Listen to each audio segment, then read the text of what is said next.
God, I love how quickly this thing picks up compared to the DRZ. Oof. He's a fun boy. Alright, what's up everyone? Matt here from TS Moto Adventures, and we're out on the CB500F today. It is a Sunday afternoon. It's 51 degrees out. So I figured, what the hell, let's get out for a ride. I just got this guy inspected the other day when it was like 20-something degrees out. I rode this over to the dealership and did my long overdue state inspection, so that's all good now. So because of that, I was like, you know what, let's get it out of the garage. Let's go for a ride. It's 51, it's warm-ish compared to where it's been, so why the hell not? So we out here, we're doing a random loop generated by, I forget the name of the app, so there's gonna be an annotation there, and we're trying it out, seeing how we like it. If you're not into street adventures, then this video is probably not for you, so go ahead and wait until the video next week, because there's gonna be some more fun DRZ adventure stuff in that. So we got a, I think it was like a 60-ish mile loop here, randomly generated. And just kind of looking over, it looked like it was a lot of residential streets like this, but we'll see how good it is. I just wanted to get out and ride, and I like doing these random route things because sometimes you find some cool roads that you didn't expect to find and didn't even know existed. So it's always fun to do that, and I always like trying out these different apps that have some of these different random round-trip route features. And unlike the last video where I did this, I was using Calimoto, and that one, the navigation, the turn-by-turn stuff on iPhone was having some problems. Like, it was, I don't know, it was being weird. It was giving me a bunch of extra crap that I didn't want, and it was just more obnoxious than anything. So this seems to be working totally fine. You know, I didn't have to go all the way up there to go down this road to go this way. I could have turned left a little bit sooner over here onto Prosperity Ave, so I'm wondering if this just adds in turns for the sake of there being turns, which is fine sometimes, but it just adds in, like, unneeded fluff, which is a little annoying. I don't know. We'll see how the route goes. Oh, God, it tells me the speed limit, though. That's legit. Yeah, because I just crossed into a 30-mile-per-hour zone, and I'm going 33. Oh, it is actually really, really nice out. The breeze while riding here actually feels super duper good, so I'm happy to be out on the bike. It's been a while. I've been super duper busy. There's been a lot going on in my life. I'm gonna be putting a video out soon kind of explaining some of that too, because it is the reason I haven't been posting as much content lately, and it's pretty big, so keep an eye out for that. Oh my God, that's a tree right on someone's fucking house. Holy shit, that was crazy.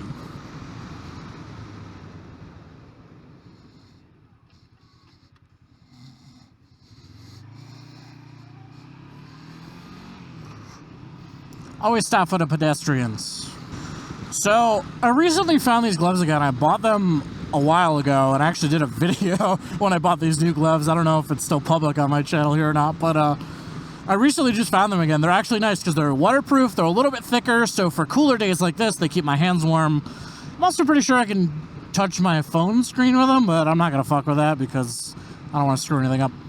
But I'm super glad that I recently found these again because they are great. But the downside is I never actually broke them in, so they're still in that like kind of new glove state, which is a little annoying. So hopefully by the end of 3 hours of riding, they'll be a little more broken in.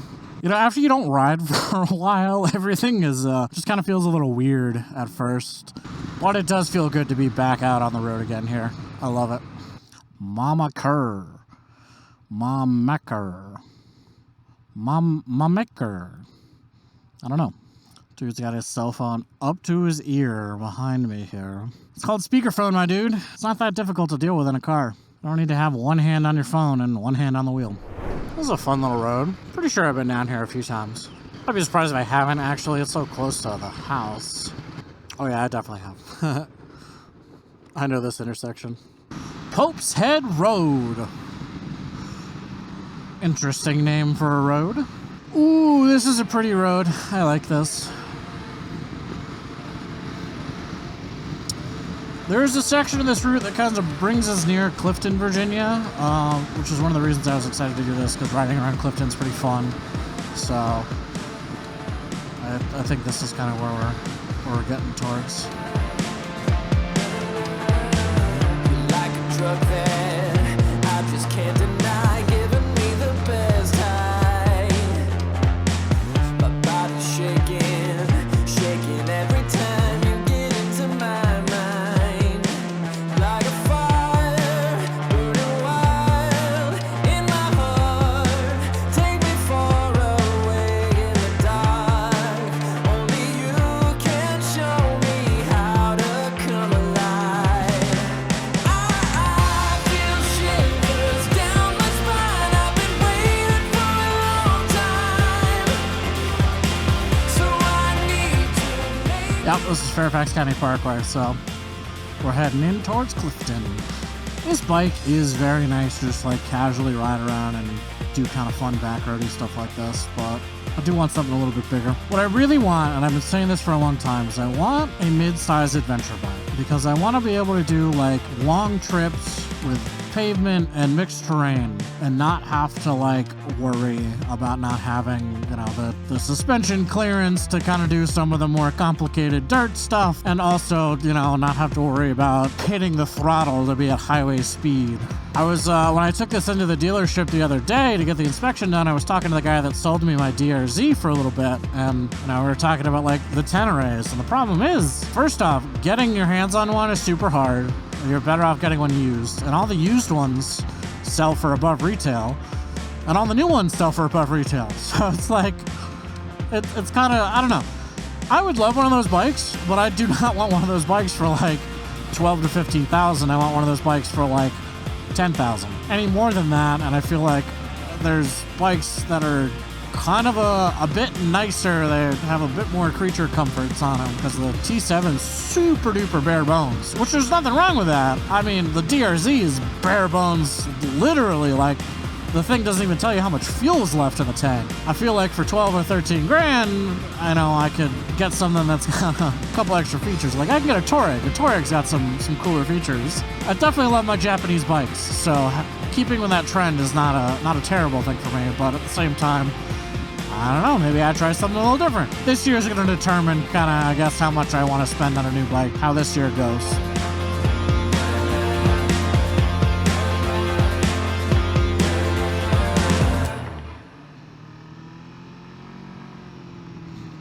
Oh, hey, okay.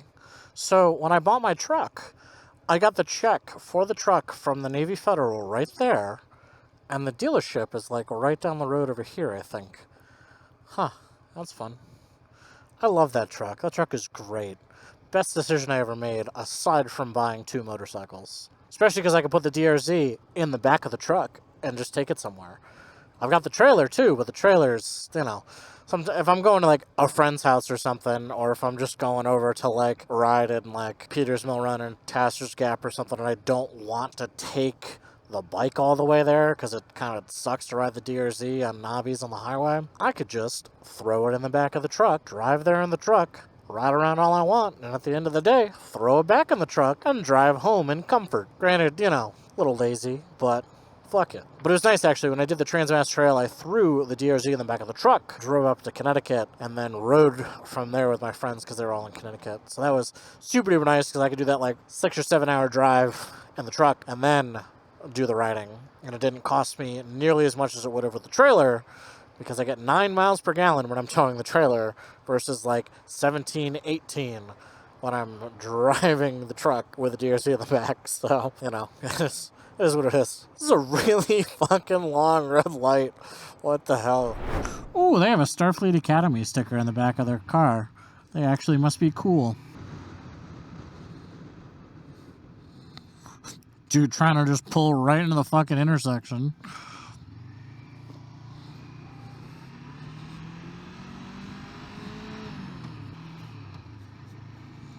That's a lot of frickin' birdhouses and stuff. Oh my god.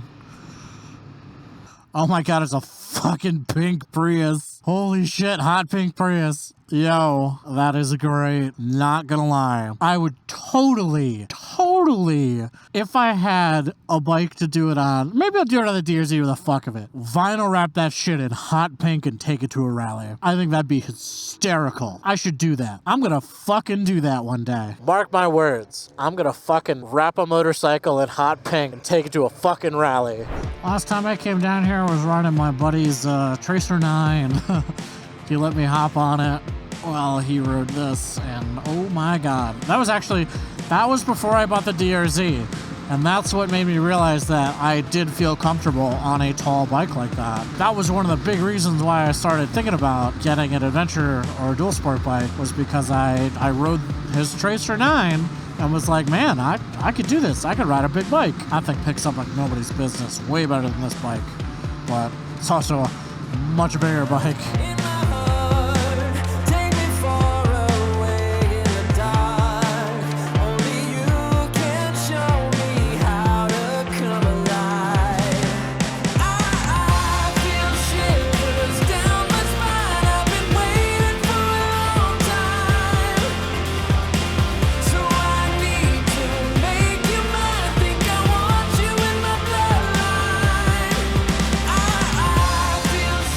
I love back roads like this. They're so much fun. They're nicer in the spring when it's a little bit warmer. It's kind of chilly back here, but still fun road. Underpass. Oh boy.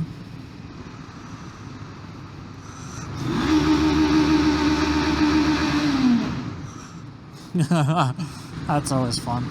Dude, I love riding motorcycles so much. It's just so nice. Like, everyone's like, oh yeah, it's all about the freedom and blah blah blah, and you don't have to be protected by a steel cage and blah blah blah blah blah. And it's like, I don't know, it's not really what it's about for me. I just like, I don't know, it's different, I guess. I love driving, I love traveling, but like, riding a bike and exploring on two wheels is just, that was a fucking bump. Holy shit. It's just, it's great. I love it. I especially love, like, just getting out there on unmaintained dirt and, like, trails and stuff. Like, that is so much fun. Get to see things that people don't normally see. Get to go places people don't normally go. Like, it's so cool. And even just out here, like, riding around back roads and neighborhoods and stuff and having fun, like, it's legit. If you are considering buying a motorcycle and learning how to ride, I highly recommend it. Riding is so nice. Not to mention with gas where it is right now, it's way cheaper to fill the tank on this and ride around than it is to fill the tank on my truck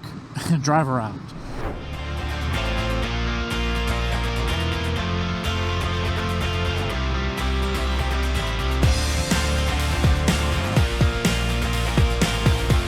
Stuff like this is kind of nice because it's just like casual, kind of switchbacky back and forth a little bit. I guess not really switchbacks. This would be more of a switchback, this right turn right here, but either way, I kind of like it. Get to lean left and right and have some fun with it.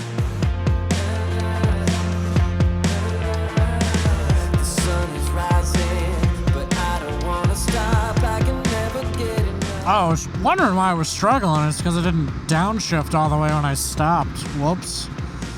Either way, I made it through. Like, why is it being sluggish? Oh, my dumbass forgot to downshift. That's why. I'm in third gear.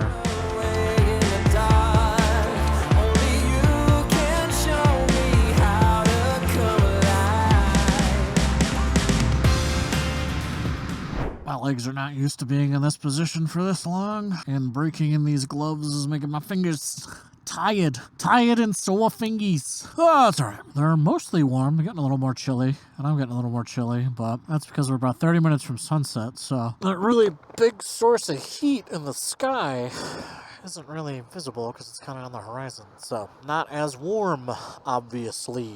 It's alright. I'm super duper looking forward to Wednesday. Wednesday is going to be like 60, and I'm just going to hop on the DRZ in the morning. I'm going to go out, try to ride as much fun stuff as I can, and it's going to be great.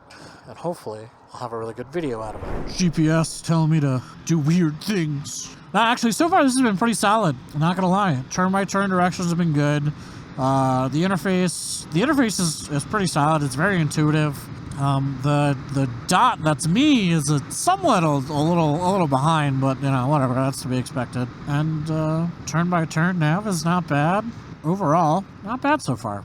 I definitely, I'm digging it. I need to see how much the premium price is, because it's, I just got some free credit on it because I just downloaded it for the first time, so. But all of the useful features that I want to use are, well, of course, you have to pay for, because, you know, why would anyone make an app that does really nice stuff for free? If I had the know-how, I probably would, but I don't have the know-how to program an app that's like as sophisticated as a turn-by-turn navigation app geared towards motorcycles. Man, we're almost home. 15 minutes, not bad. All in all, this route definitely was fun. It was enjoyable. You know, there were a couple residential areas that are just like kind of to ride through because there's so much people going through there. But for the most part, it's hit some pretty decent roads. Definitely digging it. I am curious to see what kind of stats it gives me after I like end the ride. Be like, oh, you did this many miles and you rode this many hours and you rode this far and you did stupid things like almost drop your recorder like 20 times. It'll be interesting to find out. If you like this video, be sure to check out these two. They are also great options. And until next time, as always, remember, ride safe. Oh, yeah, look at it. Oh, that's cool. 61 miles, 2 hours, 23 minutes, 8 minutes worth of break time, 2 hour, 32 minute total, average 26 miles per hour. I guess I averaged the speed limit the whole way. That's cool. All right, sweet.